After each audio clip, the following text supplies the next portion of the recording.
Garden's Edge was undoubtedly the most vibrant space station in this quadrant of the galaxy. From the towering crystal observation deck, one could witness an astonishing parade of interstellar diversity. 12-foot azure Varaxians haggling with diminutive Plex merchants, translucent Aquari floating in their hydro suits, and countless other species Arlo Pierce couldn't even name. 15 minutes until showtime, Dina Moore announced, not looking up from her tablet. His manager and longtime friend had that focused expression she always wore before performance. Equal parts determination and barely concealed anxiety. Got it, Arlo replied, adjusting his collar in the small dressing room mirror. How's the crowd looking? Dina finally glanced up. Mixed bag. Literally. We've got at least 7 different species out there. Master Glavis really wants this comedy club to become interplanetary neutral ground, or whatever. No pressure, then, Arlo muttered. Just make the entire galaxy laugh. You'll be fine. Just stick to the universal stuff, bureaucracy, travel mishaps, dating disasters. Everyone relates to misery. Dina offered a rare smile. Besides, you've got that special perspective. Arlo's reflection stared back at him, unimpressed. His special perspective had been both blessing and curse since childhood. Seeing things that no one else could see, shimmering distortions in the air, brief flickers of movement from seemingly nothing, had earned him plenty of psychiatric evaluations and mockery growing up. Eventually, he learned to keep quiet about it and channel the absurdity of his situation into comedy. I'm still not sure if I should include the seeing weird shapes bit in tonight's set, he said, running through mental calculations. It might be too Earth-centric. Trust your instincts, Dina replied, already moving toward the door. Sometimes the most personal stuff lands hardest. Left alone, Arlo practiced his opening lines. The Lumen Comedy Club was a test run. If tonight went well, Master Glavis might book him for a regular slot. For a human comedian trying to break into the interstellar circuit, it was the opportunity of a lifetime. A flicker of movement caught his eye, a heat wave-like distortion near the corner of the room. Arlo froze mid-gesture, watching. The shimmer lingered for a moment longer than usual, almost like it was observing him. Hello, he called out reflexively. The distortion vanished. Arlo shook his head. Just pre-show nerves, he told himself. But the familiar feeling that he was being watched persisted, settling uncomfortably between his shoulder blades. 10 minutes. Dina called from the hallway. Arlo took a deep breath. Comedy was about truth. And somewhere deep down, he knew that the things he glimpsed were real, whatever they might be. The question was, did he have the courage to joke about them tonight? The club lights dimmed as Arlo took the stage. The audience was indeed diverse. Faces, tentacles, sensory clusters, and other appendages all turned expectantly toward him. He adjusted the universal translator, clipped to his lapel, ensuring that his punchlines wouldn't get lost in translation. Good evening, sentient beings of all configurations, he began, earning a ripple of appreciative chuckles. It's great to be here at Garden's Edge. I've been touring the galaxy for 6 months now, and I've got to say, interspecies bathroom facilities remain the most terrifying frontier humanity has ever encountered. The audience warmed quickly to his observational humor about the quirks of interstellar travel. Emboldened, Arlo shifted into more personal territory. Does anyone else feel like they're constantly being watched? He asked, scanning the crowd. Not by security drones or government agencies. Although hello to the station surveillance team, I know you're recording this, but by something else. A few nervous laughs emerged from the audience. Arlo noticed 2 Zenovian diplomats exchange glances. Seriously, have you ever sensed something right at the edge of your perception? That feeling when you turn around quickly, expecting to catch someone, but there's nothing there? Arlo mimed the action, spinning dramatically. Or when you see movement from the corner of your eye, but when you look directly, poof, gone. More murmurs rippled through the crowd. A Medusan in the back leaned over to whisper something to its companion. Back on Earth, they told me I was hallucinating. But then I think, in a universe this vast, with life evolving in so many forms, who's to say what's really invisible? Maybe some beings are just waiting for us to learn how to see them properly." As Arlo delivered that line, the stage lights flickered momentarily. In that brief dimness, he saw it clearly, a translucent, wave-like form gliding past the stage wing. Unlike the usual fleeting glimpses, this one was unmistakable. Arlo faltered for just a second before recovering with a grin. "See? It just heard me talking about it. They always know." The audience erupted in laughter, assuming it was part of the act. But Arlo's heart hammered in his chest. He finished his set on autopilot, mind racing with what he'd seen. After the show, while Dina collected feedback from Master Glavis, Arlo slipped back to the stage wings. The performance space was mostly empty now, technicians breaking down equipment in the dim work lights. "Hello," he called softly. "I know what I saw." A cold draft brushed against his face, unusual in a climate-controlled station.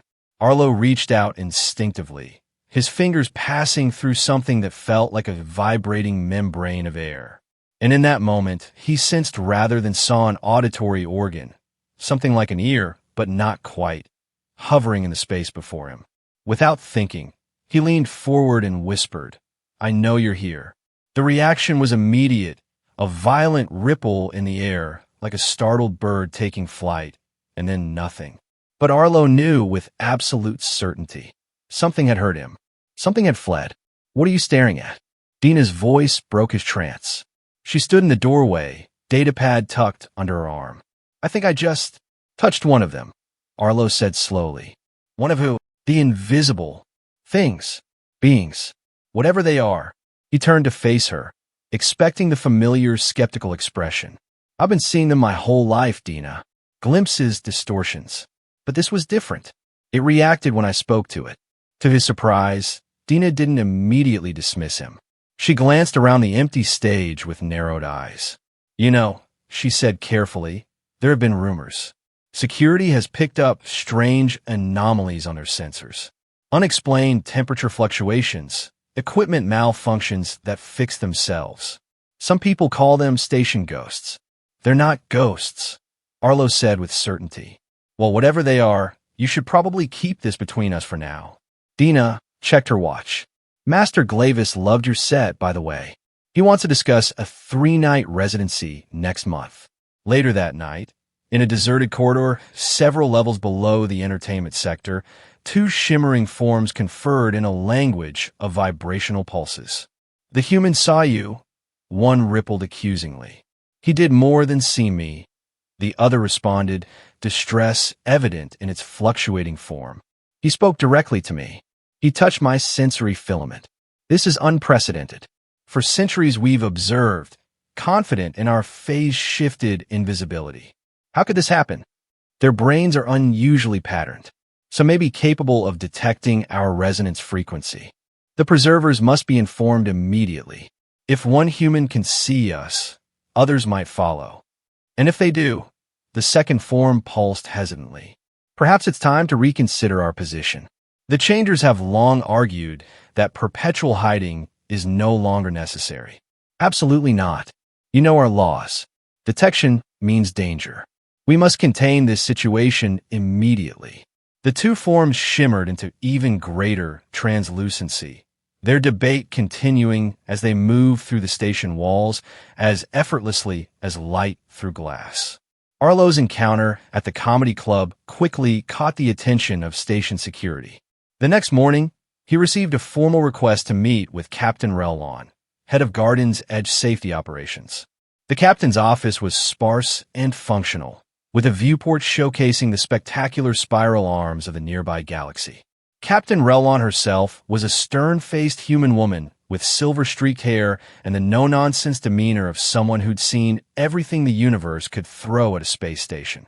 "Mr. Pierce," she began, consulting her display, "I understand you're claiming to have made contact with an unregistered life form aboard my station." Arlo shifted uncomfortably. "I wouldn't say I made a formal claim. I was just talking to my manager, who apparently spoke to her cousin in environmental monitoring, who mentioned it to my deputy during their recreational activity period." Relon's expression remained impassive. "Information travels faster than light on this station, Mr. Pierce. Look, I don't know what I saw exactly. Arlo backpedaled, suddenly aware of how crazy he must sound. I'm a comedian. Exaggeration is part of the job. Are you using any perception-altering substances? Neural enhancers? Unauthorized scanning technology? No, nothing like that. If I were, I'd be selling hallucination tourism tickets instead of comedy routines. Captain Relon studied him for a long moment. There have been incidents, unexplained sensor readings, objects moving without apparent cause. Most of my team attributes it to station-wide system quirks, but she tapped her console, bringing up a security recording that showed a cargo container sliding several inches across a hold floor with no one near. That's them, Arlo said before he could stop himself. Relon raised an eyebrow. Them. Whatever I've been seeing. They're real, aren't they? I didn't say that. The captain deactivated the display. But I'm interested in your experiences. If you notice anything unusual, Mr. Pierce, I expect you to report it directly to security. Not to your manager. Not to anyone else. Understood. After leaving Captain Relon's office, Arlo contacted Dina.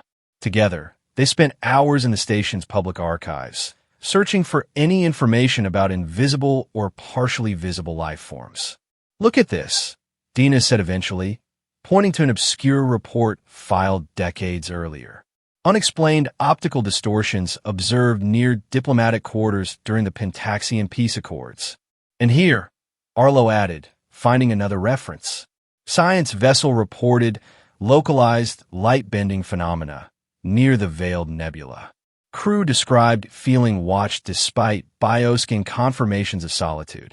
Piece by piece, they assembled fragments of information, scattered observations spanning centuries, all relegated to unexplained phenomena status.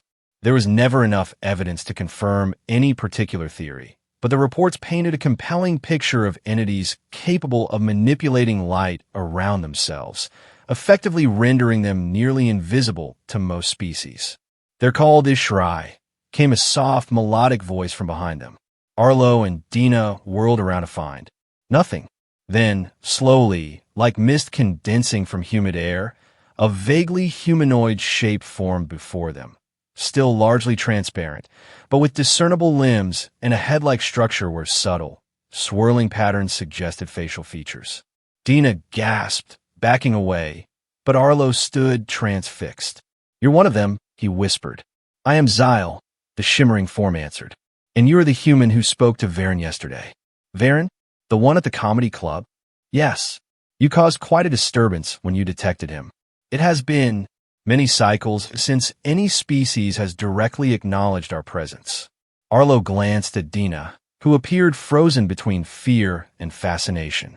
Why are you showing yourself to us now? The being, Zyle, rippled slightly, an apparent gesture of discomfort or uncertainty. Not all Ishrai agree on how to handle this situation. I belong to the Changers. We believe it may be time to establish open communication with other species. And the others? Dina asked, finding her voice. The Preservers maintain that our safety depends on absolute secrecy. They have enforced this view for millennia. Zyle's form wavered. Your ability to perceive us complicates matters.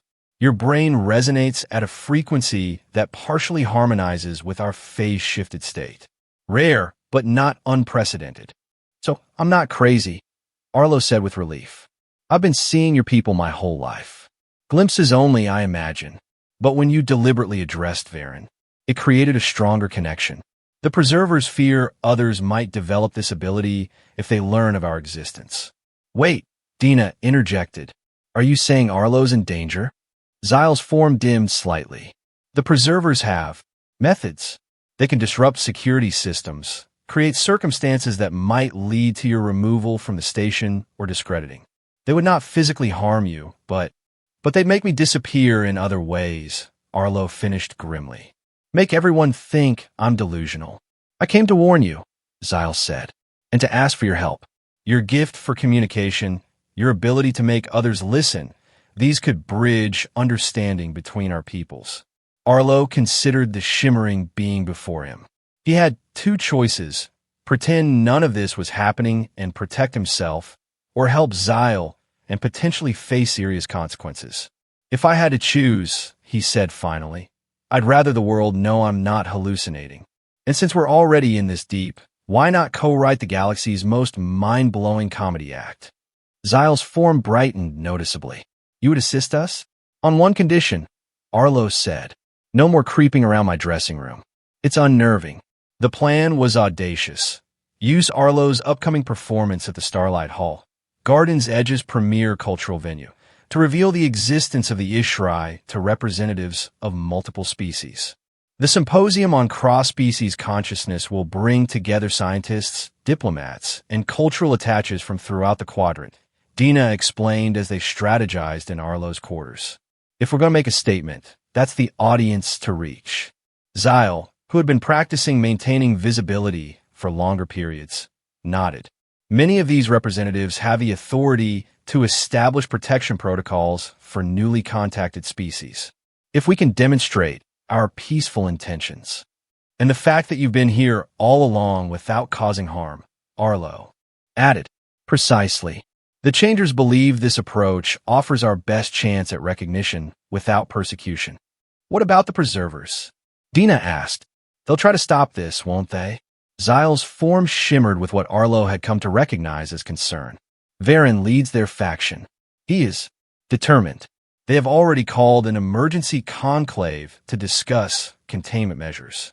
Containment meaning me, Arlo sighed. Fantastic. We'll need contingency plans, Dina said, ever practical.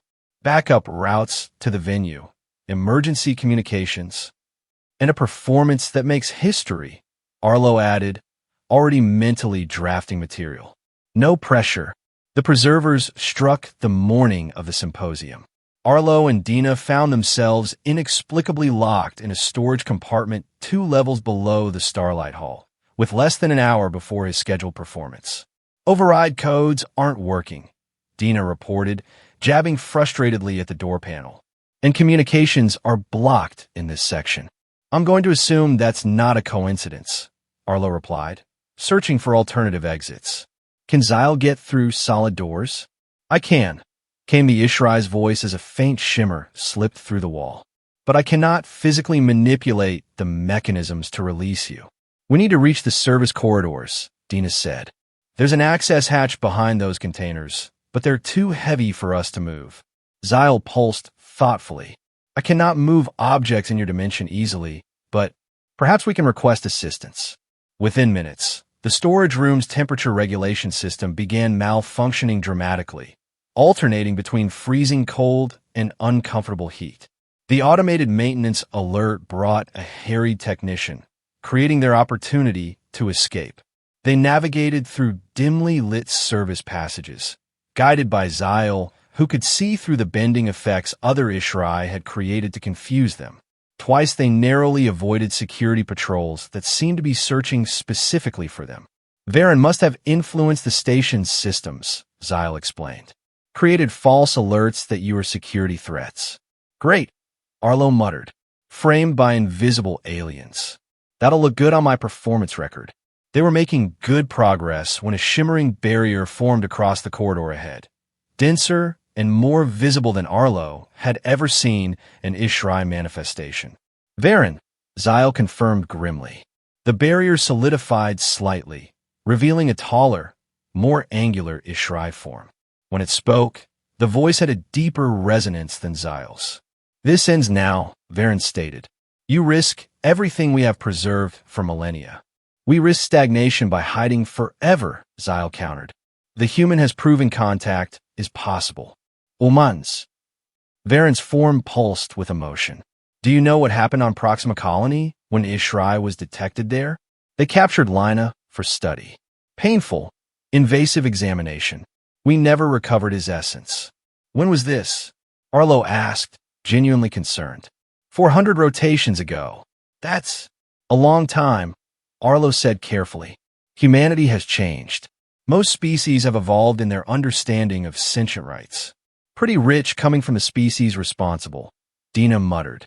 Not helping, Arlo whispered back before addressing Varen again. Look, I understand your fear. People fear what they don't understand. That's universal. But hiding forever isn't the answer. Neither is forcing me to disappear. You know nothing of our struggles, Varen pulsed. You're right, Arlo conceded. But I do know something about being different, about seeing things others can't.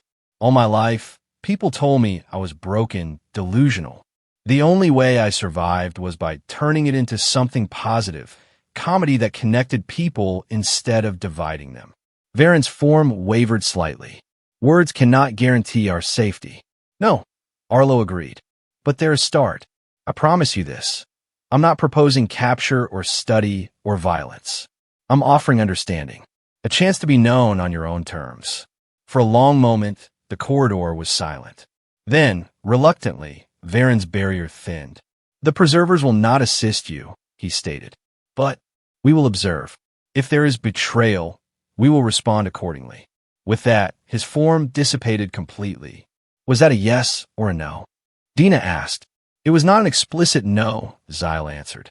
For Varen, that is significant progress. They reached the Starlight Hall with minutes to spare. The venue was packed with dignitaries from across the quadrant. Arlo recognized at least 15 different species, all gathered for the symposium on consciousness and perception. As Arlo prepared backstage, Dina reported problems with the technical setup.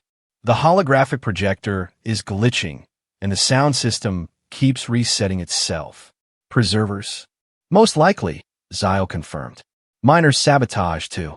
Disrupt your presentation. Arlo took a deep breath. Then we improvise.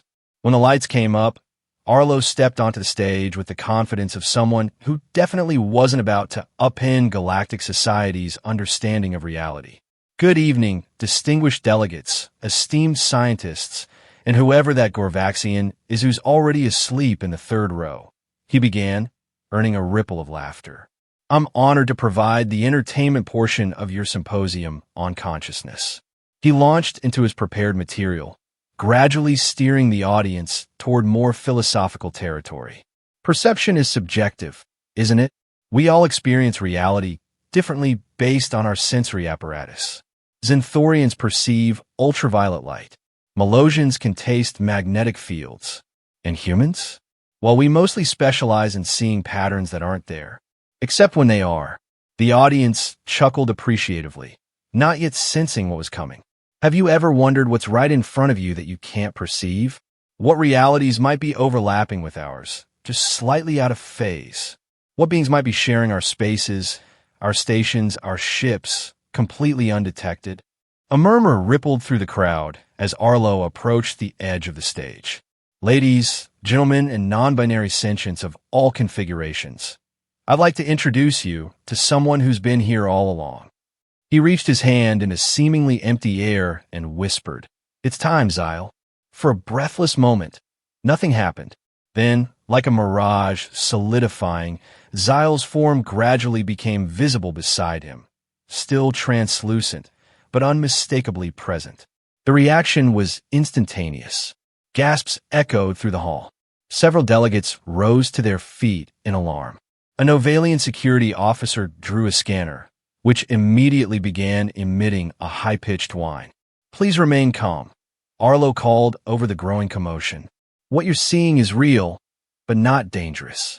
This is Zyle, a member of a species called the Ishrai. Station security, someone shouted. We have an unregistered life form. They've been unregistered because they've been undetectable, Arlo explained, maintaining his composure. The Ishrai exist partially phase-shifted from our dimensional plane.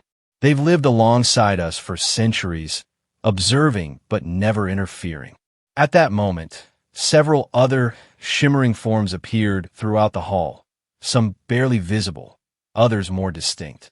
The audience's shock intensified, with some delegates pressing against walls to distance themselves from the apparitions. They're everywhere, a Talaxian scientist exclaimed. They always have been, Arlo confirmed, and they've never harmed anyone. They simply exist in a way we haven't been able to perceive until now. Captain Relon pushed through the crowd, her security team flanking her. Mr. Pierce, what is the meaning of this? A first contact scenario, Captain, just happening a bit later than usual, since they've actually been here for millennia. Zyle stepped forward, their form growing slightly more substantial. "We are the Ishrai. We mean no harm.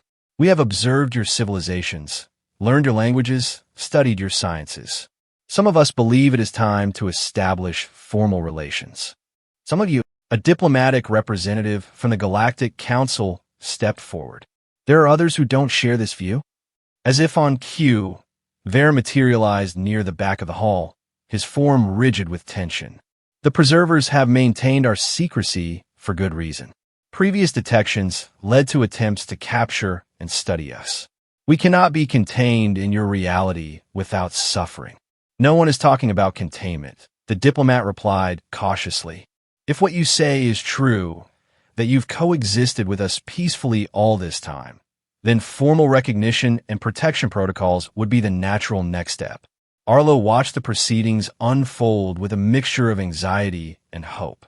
Security personnel had surrounded him and Dina, but their attention was primarily focused on the increasingly visible Ishrai throughout the hall. "You realize you've created quite a situation, Mr. Pierce," Captain Relon murmured as the diplomats continued engaging with Zyle and Varen. "For what it's worth, Captain, I think it was going to happen eventually. Better on a stage than in a laboratory, don't you think?" The symposium dissolved into an impromptu first contact scenario. As security established a perimeter around the hall, representatives from various governing bodies began preliminary discussions with the Ishrai who were willing to communicate. Arlo and Dina were escorted to a secure holding area for questioning. Hours passed as they provided detailed statements about their interactions with the Ishrai. "Do you realize the magnitude of what you've done?" an intelligence officer asked Arlo.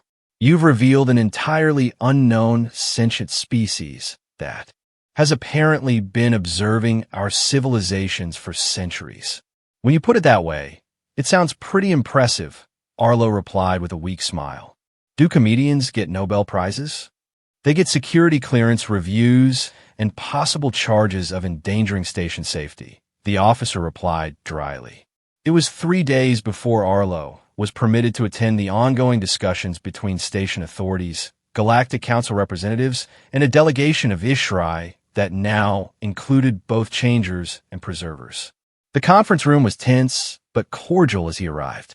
Captain Relon nodded to an empty seat near Dina, who looked exhausted but gave him an encouraging smile. "As we were saying," a council mediator continued, "the draft protocol would acknowledge the Ishrai's right to maintain their phase-shifted state if they choose, while establishing parameters for voluntary interaction with other species."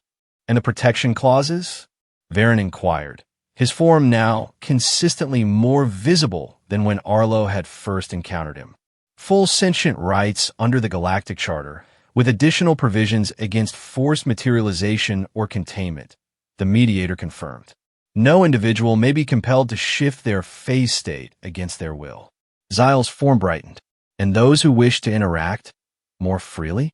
To learn and share knowledge. Special citizenship status would be available on most aligned worlds," another representative explained, "with appropriate accommodations for your unique physiology." The negotiations continued for hours. Arlo, despite his central role in initiating the contact, found himself largely an observer.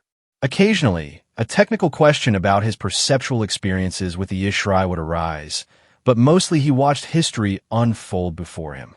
During a recess, Varen approached him in a quiet corner of the room. "You took a great risk," the Ishrai stated without preamble.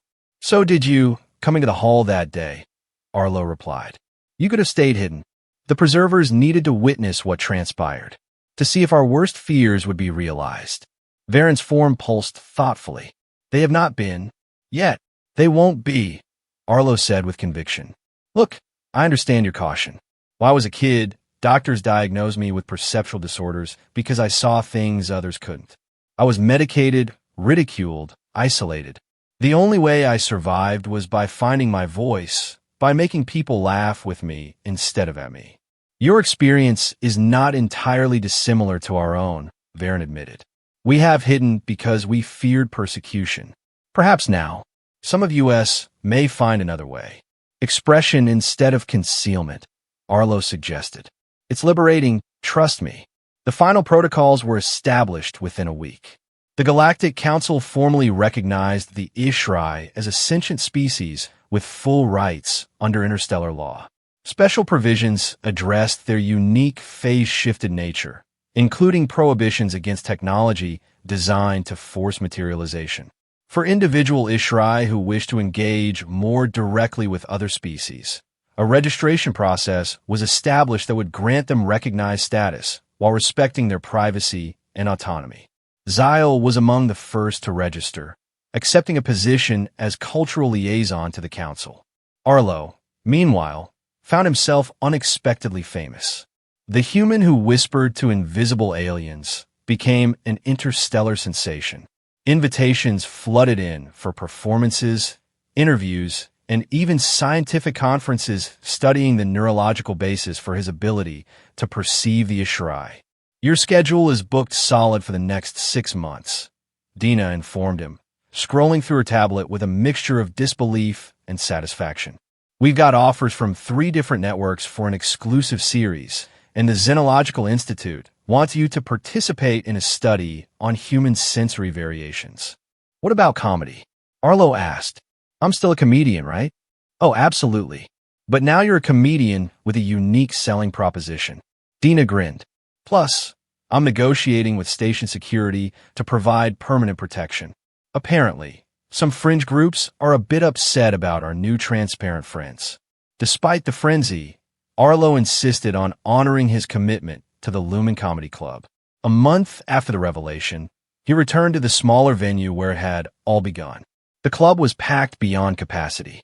Master Glavis had installed additional seating, and virtually every available space was filled with beings eager to see the human who had introduced the galaxy to the Ishrai.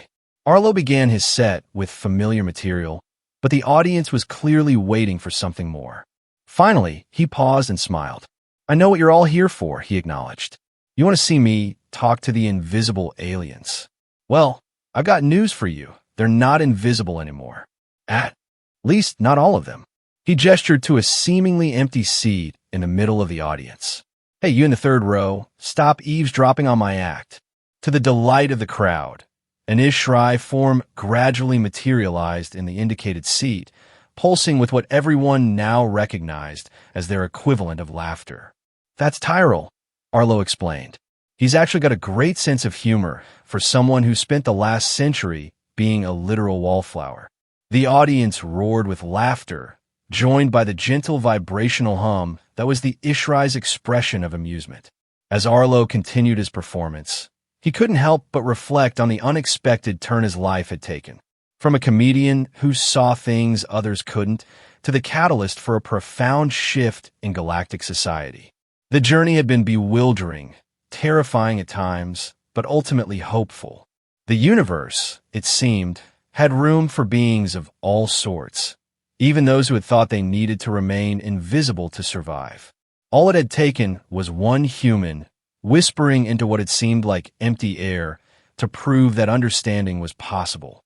When you acknowledge someone's existence, Arlo thought as he watched humans and aliens alike laughing alongside the Ishrai, you give them the chance to fully exist. Sometimes comedy wasn't just about making people laugh. Sometimes it was about making them see.